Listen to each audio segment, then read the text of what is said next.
Quick trip to town, pick up a couple of things on my day off, and this sky just is awesome. Get every type of weather I can have in the sky right now. Beautiful blue sky in the background, a little bit of black clouds in the foreground, some white puffy ones, and then way off in the distance, dark sky. That's probably on the other side of the inlet. Springtime in Alaska. If you don't like the weather, just wait 15 or 20 minutes. It'll change.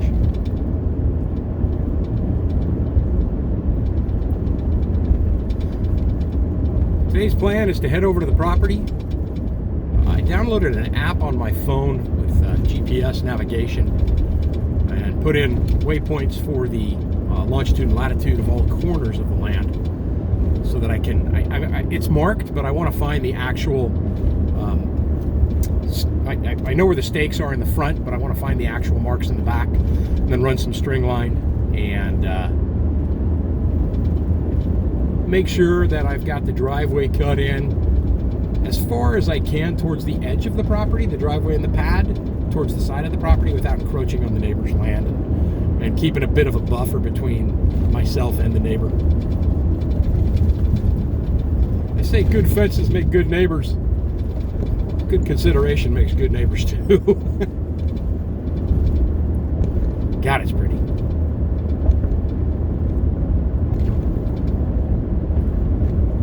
Off to the right there, it looks like it's storming a bit. That's what I mean. It's just a beautiful sky. This will give you a shot too. I'll do another video here in a couple of weeks. But if you look at the trees, you'll see that the leaves haven't come in yet. They're just starting to pop.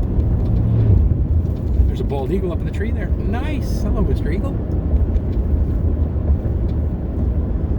And this will be kind of cool. We'll do this drive again in another week or two. And you will not believe the difference.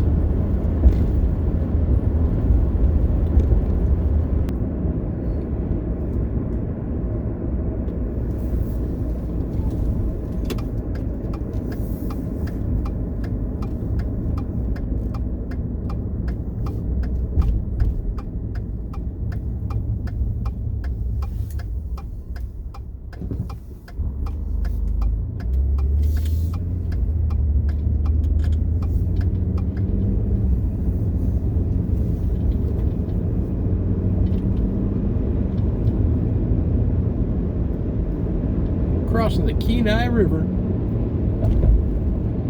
Pull over and I'll take a walk down there and show you what the river looks like when it's starting to flow. Water levels are pretty low still. We need rain. So I've spoken about the 4 seasons of Alaska before. You know, we have break up, green up, brown up, and freeze up, and we're at the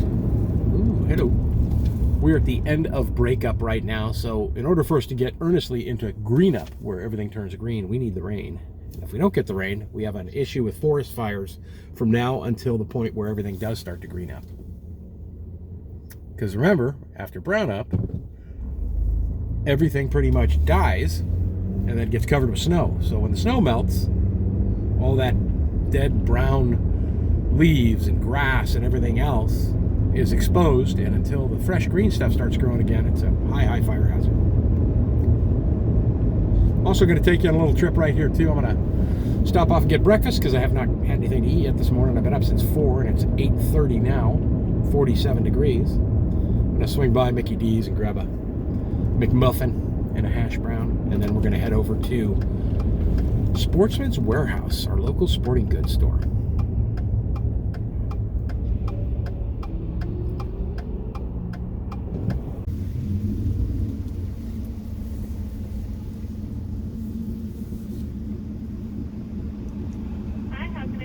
Hi, can I get a number 2, please, with no egg? What's the drink? Bottle of water. Anything else? Yeah, let me get an extra muffin just like that and an extra hash brown. All right, so I have a sausage muffin meal with a bottle of water, another sausage muffin, and then an extra hash brown. Yes, ma'am. Your total is $8.55 at the first window. Thank you. You're welcome.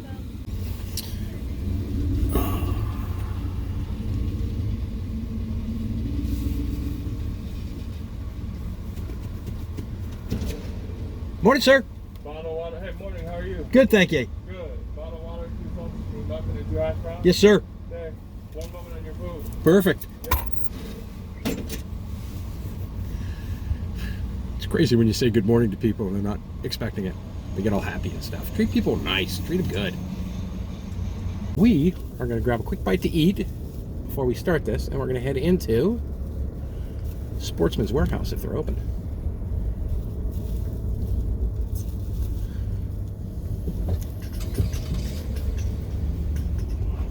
Might be early. It's only 8:30 in the morning. All right, I'm going to grab a bite to eat, and then we'll head in.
Got a little sidetracked in there and ended up spending a little bit more money than I thought I was going to spend.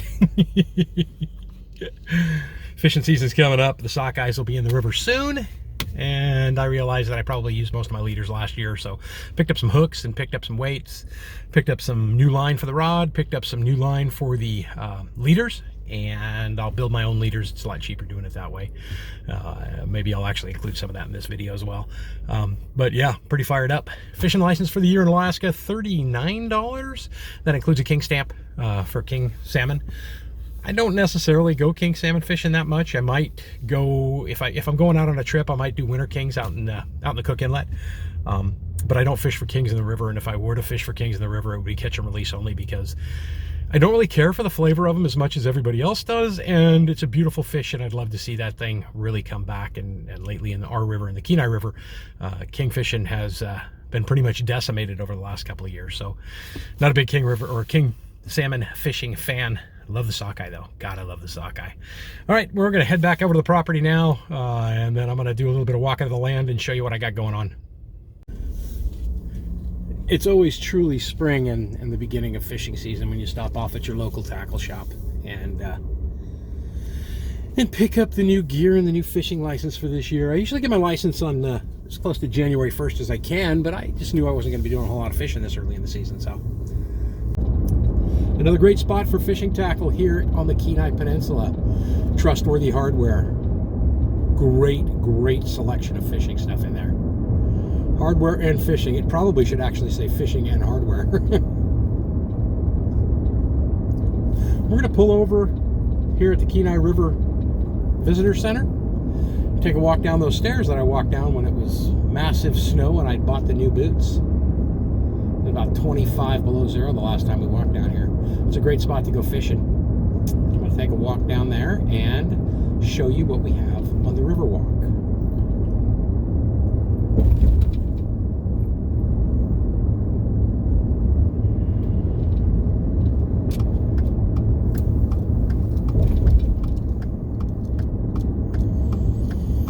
Very popular fishing site for everybody during the summer.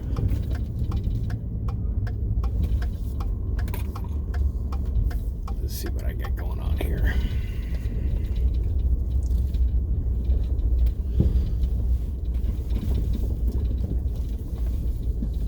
Yeah, one white Ford leaves, one white Ford returns. I think we'll bring the Canon camera down for this as well.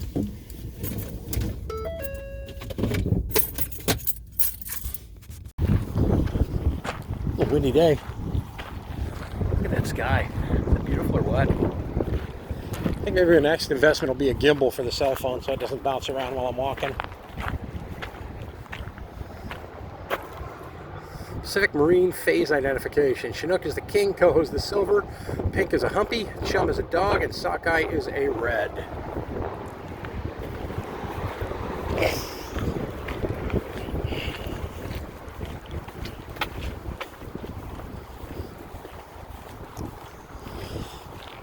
This place, like I said, is stacked with fishermen during the fishing season.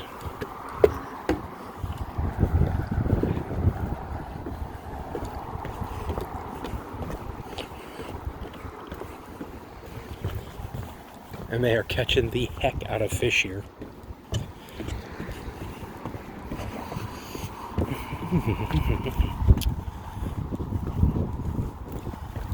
I think this might have been when I was down here in the winter when I did my chuck roast video.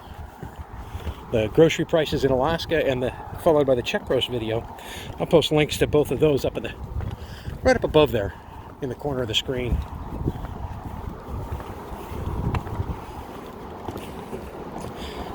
Either way, both of them show up on the Life in Alaska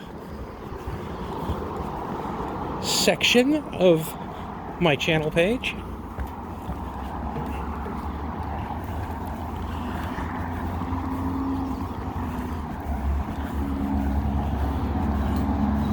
So it's really, really cool here. Got the fish cleaning station right there.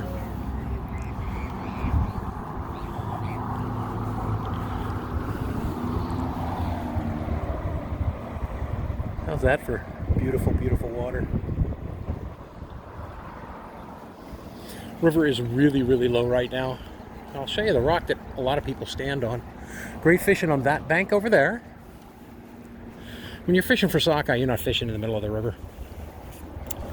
And they pull these out so they don't get destroyed by the ice as it's moving down. And that is a popular rock for people to stand on while they're fishing. Stand on there in a little bit of water, casting. A little bit of snow left, but you can tell how low the river is.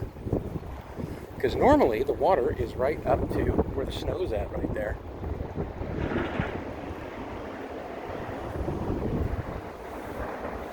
You occasionally see moose down here chasing people.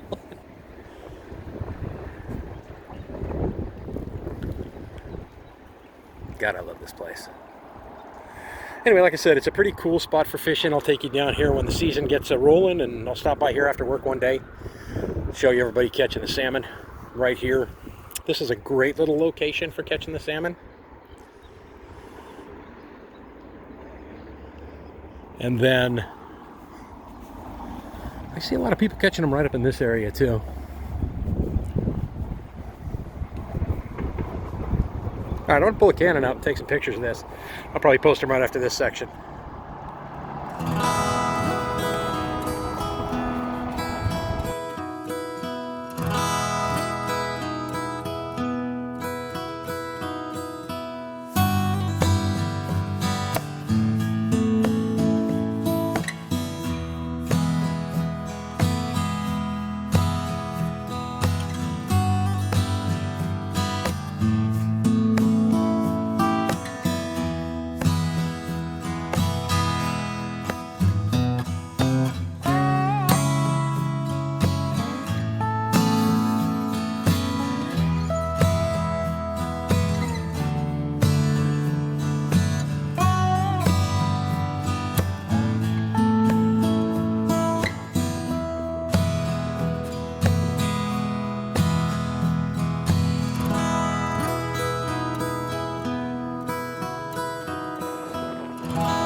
All right.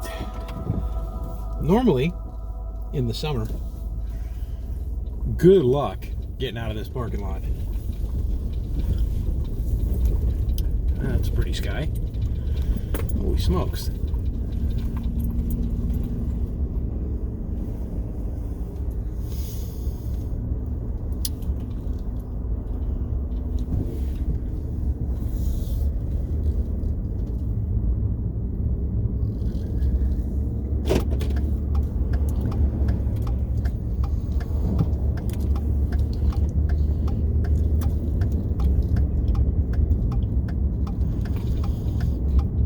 This is a pretty famous sign at SBS. It shows up on all kinds of different memes all throughout the internet. They always have a positive saying on that.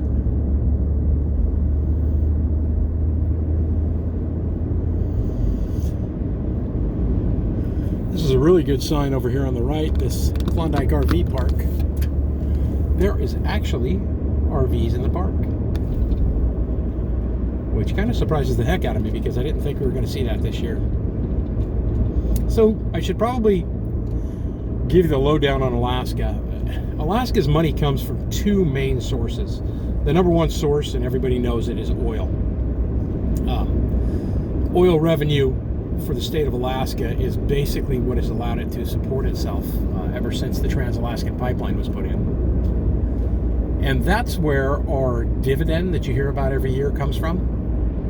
So a certain percentage of that money was put aside into the dividend program, and Alaskans are paid an average based on the previous 5 years of performance of that fund, and then they calculate a certain percentage of that divided by how many Alaskans apply equals a certain dollar amount.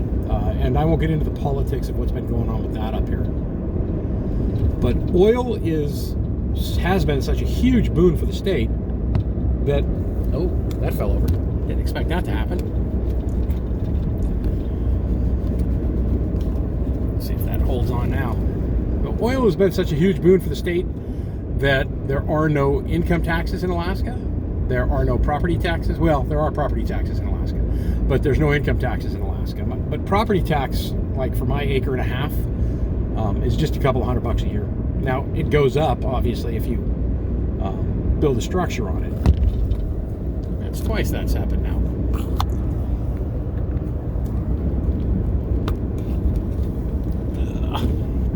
But no income tax in the state, and sales tax is very, very low, and there's no state sales tax. There is the borough, which is like a county anywhere else, and the cities have the ability to actually charge a sales tax. All right, this is going to make me mad. So I'll just hold it for a second here. And the other source of income that we have for the state of Alaska is tourism. And tourism is huge. And with what's been going on, tourism is gone.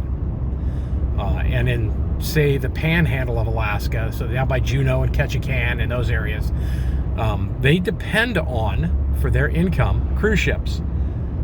Well, major cruise ship lines have said they're not going to come here at all this year. They've canceled all of them. Now, there's still a few that are going to come up this way, but more than 50% of the cruise ships will not come to Alaska this year. The other thing is the people who come up here and spend the summer here, a lot of the retired folks will come up and spend their summers in Alaska. That's going to be kind of difficult too, because right now, or up until like last week, you couldn't pretty much go through Canada for any reason unless you were an Alaskan returning to Alaska to come home. And I just saw the other day that Canada was going to allow people to drive through Alaska in self-contained trailers, RVs, fifth wheels, that kind of thing, and that they would be allowed to stop for fuel and obviously to sleep, but they were not allowed to come into contact with basically Canadians. So no grocery shopping. You'd have to have everything you needed for the trip all the way up. And I'm sure that, if you have a vehicle issue, that won't be a problem either. If you need to get something fixed because something breaks or you get a flat tire, that would be obvious. But the number of people who drive up here and fly up here and spend summers up here and do vacations up here well, that's drastically going to be history this year. So it'll be interesting to see what happens economically. Now, where I work in a grocery store, at this time of year, overtime should already be available. Sales should be going through the roof as we start to ramp up. Right now, we're pretty much still on January and February sales figures and volume. So I don't know what's going to happen. We'll get busy in July no matter what, because in July when the Reds hit the river, that means they're at the beach as well, and dip netting starts. And dip netting is a local phenomenon. You have to be a resident of the state of Alaska to be able to legally dip net. But you know, so we'll get anchorage will show up down on the Kenai Peninsula, so we'll get busy for that. But it'll be an interesting year. Our two main sources of income have tanked. So tourism, because of all the other crap going on, will be history. And oil prices have plummeted drastically. So we're not making squat on oil per barrel right now in the state of Alaska.